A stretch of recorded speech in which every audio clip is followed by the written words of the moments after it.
आप सबों का स्वागत है हमारे YouTube चैनल शिक्षा वाटिका में। तो प्यारे विद्यार्थियों, मैं इस वीडियो में क्लास 10 क्षितिज बुक से एक पाठ लेकर आया हूं जिसका शीर्षक है उत्साह और इसके कवि हैं सूर्यकांत त्रिपाठी निराला। तो मैं इस वीडियो में आपका सूर्यकांत त्रिपाठी निराला द्वारा रचित कविता उत्साह का पूरा व्याख्या करने जा रहा हूं। साथ ही साथ इसमें दिए हुए जो प्रश्न उत्तर है वो मैं आपका पूरा व्याख्या करूंगा। तो आप वीडियो को अंत तक देखें। यदि आप हमारे चैनल पर नए होंगे तो चैनल को सब्सक्राइब करना नहीं भूलेंगे। तो देखते हैं उत्साह कविता। आप देख सकते हैं कि स्क्रीन पर कविता फ्लश हो रही है। मैं कविता पढ़ रहा हूं और उसका आपको संपूर्ण व्याख्या करके बताऊंगा। सबसे पहले देखते हैं कविता है कि बादल गरजो घेर घेर घोर गगन धराधर ओ, ललित ललित काले घुंघराले बाल कल्पना कैसे पाले, विद्युत छवि उर्मे कवि नव जीवन वाले, वज्र छिपा नूतन कविता फिर भर दो बादल गरजो। यहाँ कवि निराला ने बादल को संबोधित किया है। बादल का आवाहन करते हुए कवि ने कहा है कि उत्साह कविता में कवि कहते हैं कि हे बादल, तुम गर्जना करते हुए आओ, तुम उमड़ घूमड़ कर ऊंची आवाज करते हुए संपूर्ण आकाश को घेरते हुए छा जाओ। अरे बादल, तुम सुंदर सुंदर और घुमावदार काले रंग वाले हो और तुम बच्चों की विचित्र कल्पनाओं की पतवारों तथा पालों के समान लगते हो। हे नवजीवन प्रदान करने वाले बादल रूपी कवि, तुम्हारे हृदय में बिजली की कांति और वज्र के समान कठोर गर्जन छिपी हुई है। तुम अपनी बिजली की चमक और भीषण गर्जन से जनमानस में नई चेतना का संचार कर दो। कवि बादल के गरजने का आवाहन करता है। इस पूरी व्याख्या में बस आप इस बात को समझिए कि कविता में कवि ये कहना चाहते हैं कि बादल को पुकार रहे हैं कि तुम तेज रौर के साथ बारिश करवाओ, क्योंकि छिटपुट बारिश से वातावरण में कोई परिवर्तन नहीं होगा। जो किसान बदहाल हैं, परेशान हैं ग्रीष्म ऋतु से, उनके अंदर एक ऊर्जा प्रदान कर दो। बादल, तुम कांति के प्रतीक हो, तुम्हारे अंदर वज्र छिपा हुआ है, तुम गर्जना के साथ बारिश करो। तुम अपनी बिजली की चमक और भीषण गर्जन से जनमानस में एक नई चेतना का संचार कर दो। अगला देखते हैं स्टेंजा। विकल विकल उन्मन थे उन्मन, विश्व के निदाघ के सकल जन, आए अज्ञात दिशा से अनत के घन, तप्त धरा जल से फिर शीतल कर दो बादल गरजो। उत्साह कविता में कवि कहते हैं कि संसार के सभी लोग गर्मी के कारण व्याकुल हैं, अनमने हो रहे हैं। संसार के संपूर्ण मानव समुदाय में बदलाव के परिणाम स्वरूप व्याकुलता और अनमनी परिस्थितियों का वातावरण बना हुआ था। साहित्य के द्वारा ही समाज में चेतना का भाव आने का भरोसा बना है। हे कभी ना समाप्त होने वाले बादल, तुम्हारा अनजान दिशा से आगमन हुआ है।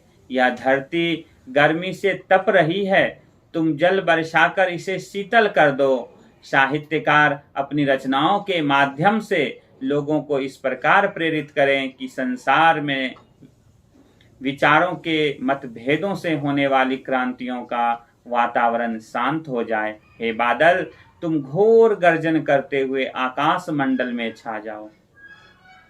तो वही है कि फिर से कवि कहना चाह रहे हैं कि कविता में कि कवि कि संसार के लोग जो हैं गर्मी से व्याकुल हो रहे हैं, उनका मन कहीं टिक नहीं पा रहा है। आप शीतल बारिश करवाओ जिनसे कि बहुत बड़ा बदलाव आएगा, जनमानस खुश हो जाएंगे। इसलिए वो बादल से बार बार आह्वान कर रहे हैं कि तुम पूरे आकाश में घेर कर गर्जना के साथ तेज बारिश करवाओ। तो आपने देखा कविता और कविता का व्याख्या। अब मैं एक एक करके आपको इससे जुड़ा हुआ प्रश्न और उत्तर वीडियो स्क्रीन पे दिखाऊंगा। आप समझेंगे, उसे बार बार रिपीट करके देखेंगे। इसमें आपका पाठ्य पुस्तक से भी क्वेश्चन आंसर मिलेगा और साथ ही साथ एक्स्ट्रा क्वेश्चन भी दिया गया है। तो आप वीडियो को बार बार रिपीट करके देखेंगे। तो देखते हैं फर्स्ट क्वेश्चन। कभी बादल से फुहार रिमझिम या बरसने के स्थान पर गरजने के लिए क्यों कहता है? कभी बादलों को क्रांति बदलाव का प्रतीक मानता है। बदलाव हेतु तीव्र प्रहार की आवश्यकता होती है। यह कार्य धीमे धीमे या मृदुता से नहीं हो सकता। बादलों के गर्जन तर्जन में ही यह शक्ति निहित है। अतः कभी बादलों से फुहार रिमझिम या बरसने के स्थान पर गरजने के लिए कहता है। दूसरा प्रश्न, कविता का शीर्षक उत्साह क्यों रखा गया है? कवि ने कविता का शीर्षक उत्साह इसलिए रखा है क्योंकि कवि बादलों के माध्यम से क्रांति और बदलाव लाना चाहता है। वह बादलों से गरजने के लिए कहता है। एक और बादलों के गर्जन में उत्साह समाया है, तो दूसरी ओर लोगों में उत्साह का संचार करके क्रांति के लिए तैयार करना है। तीसरा प्रश्न देखते हैं। उत्साह कविता में बादल किन किन अर्थों की ओर संकेत करता है? किस किस अर्थों की ओर इंडिकेट कर रहा है? तो उत्साह कविता में बादल निम्नलिखित 3 अर्थों की ओर संकेत कर रहा है। क्रांति के दूत और समाज में बदलाव लाने हेतु लोगों में उत्साह भरने वाले के रूप में, लोगों के कष्ट और ताप हरकर शीतलता देने वाले के रूप में, जल बरसाने वाली शक्ति विशेष के रूप में। और अंत में एक्स्ट्रा एक क्वेश्चन देखते हैं। ये बार बार पूछा जाता है। आप इस प्रश्न को देखेंगे। कवि ने बादलों को नवजीवन वाले क्यों कहा है? यानी न्यू लाइफ देने वाला बादल को क्यों कहा है?